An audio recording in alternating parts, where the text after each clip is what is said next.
Students, आज मैं आपको वसंत भाग 3 का पाठ 16 पानी की कहानी का सारांश बताने जा रही हूँ। तो आइए पाठ शुरू करते हैं। पानी की कहानी पाठ के लेखक रामचंद्र तिवारी हैं। लेखक ने पानी की बूंद का मानवीकरण किया है। पानी की बूंद के जन्म से लेकर उसके पूरे जीवन चक्र की कहानी लेखक इस पाठ के माध्यम से हमें समझाते हैं। लेखक कहते हैं कि हाइड्रोजन और ऑक्सीजन से मिलकर बनी ये छोटी सी पानी की बूंद अपने जीवन में कितना लंबा सफ़र तय करती है। सबसे पहले अत्यधिक गर्मी के कारण समुद्र से भाप बनकर उड़ जाती है। फिर ठंडा होने पर बादलों का रूप ले लेती है और अत्यधिक घने काले बादल बरसकर दोबारा से पानी के रूप में धरती पर आ जाते हैं।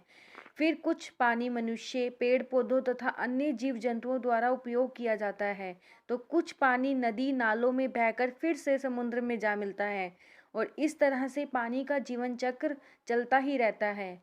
बस यही बात लेखक इस पाठ के माध्यम से लोगों को समझाने का प्रयास करते हैं। कहानी की शुरुआत में लेखक ने लिखा है कि बेर की झाड़ी से मोती सी एक बूंद उनके हाथ में आ गई और उनकी दृष्टि उस बूंद पर पड़ते ही वह रुक गई।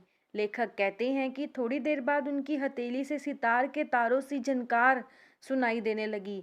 ध्यान से देखने पर मालूम हुआ कि वह पानी की बूंद दो भागों में बट गई है और वे दोनों हिल हिल कर यह स्वर उत्पन्न कर रहे हैं। ऐसा लग रहा है मानो जैसे वो बोल रही हों।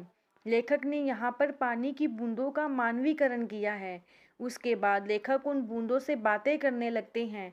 ओस की बूंद अपने बारे में बताती है कि वह लेखक की हथेली पर बेर के पेड़ से आ गिरी थी और वह लेखक को यह भी बताती है कि बेर के पेड़ की जड़ों की रोएं उस जैसी असंख्य छोटी छोटी बूंदों को धरती से खींच लेते हैं और फिर उनका उपयोग कर इन्हें बाहर फेंक देते हैं।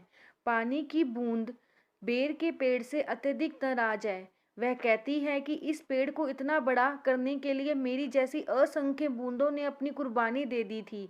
लेखक उसकी बात बड़े ध्यान से सुन रहे हैं। उसके बाद बूंद पेड़ की जड़ों द्वारा पानी को खींचा जाने और उनका उपयोग कर अपना खाना बनाने के लिए करना और अंत में पेड़ के पत्तों पर छोटे छोटे छिद्रों से बाहर निकल आने की कहानी लेखक को बताती है और साथ में यह भी बताती है कि सूरज के ढल जाने के कारण अब वह भाप बनकर उड़ नहीं सकती, इसीलिए वह सूरज के आने का इंतजार कर रही है।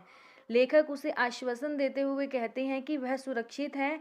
इसके बाद छोटी सी बूंद लेखक को अपनी उत्पत्ति की कहानी बताती है।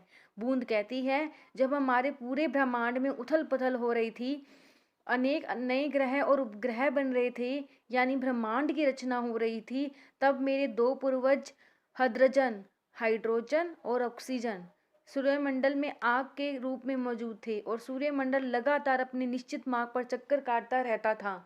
लेकिन एक दिन अचानक ब्रह्मांड में बहुत दूर सूर्य लाखों गुना बड़ा एक प्रकाश पिंड दिखाई पड़ा। यह पिंड बड़ी तेजी से सूर्य की ओर बढ़ रहा था। उसी की आकर्षण शक्ति से हमारा सूर्य भी कांप रहा था। ऐसा लग रहा था कि वह सूर्य से टकरा जाएगा, मगर वह सूर्य के सहस्त्रों मील दूर से ही दूसरी दिशा की ओर निकल गया। परंतु उसकी भीषण आकर्षण शक्ति के कारण सूर्य का एक भाग टूटकर दूसरे टुकड़ों में बट गया। उन्हीं में से एक टुकड़ा हमारी पृथ्वी है। यह प्रारंभ में एक बड़ा आग का गोला थी। लेखक ने बूंद से प्रश्न किया कि अगर पृथ्वी आग का गोला थी तो तुम पानी कैसे बनी।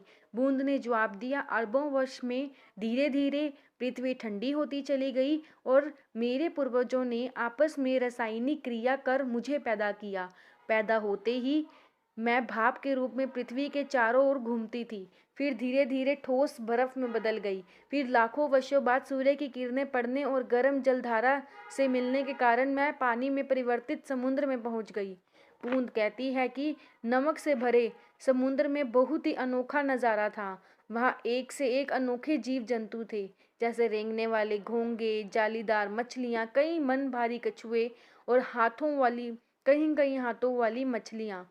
और समुद्र की अधिक गहराई में जंगल, छोटे ठिंगने व मोटे पत्ते वाले पेड़ भी उगे थे। वहाँ पर पहाड़ियाँ, गुफाएं, घाटियाँ थी, जहाँ आलसी और अंधे अनेक जीव रहते थे। बूंद लेखक को आगे बताती है कि समुद्र के अंदर से बाहर आना भी आसान काम नहीं था। उसने समुद्र के बाहर के लिए कहीं कोशिशें की, कभी चट्टानों में घुसकर बाहर निकलने की कोशिश की, कभी धरती के अंदर ही अंदर किसी सुरक्षित जगह से बाहर निकलने की कोशिश की। ऐसी तमाम कोशिशों के बाद ज्वालामुखी के निकट पहुंच गई।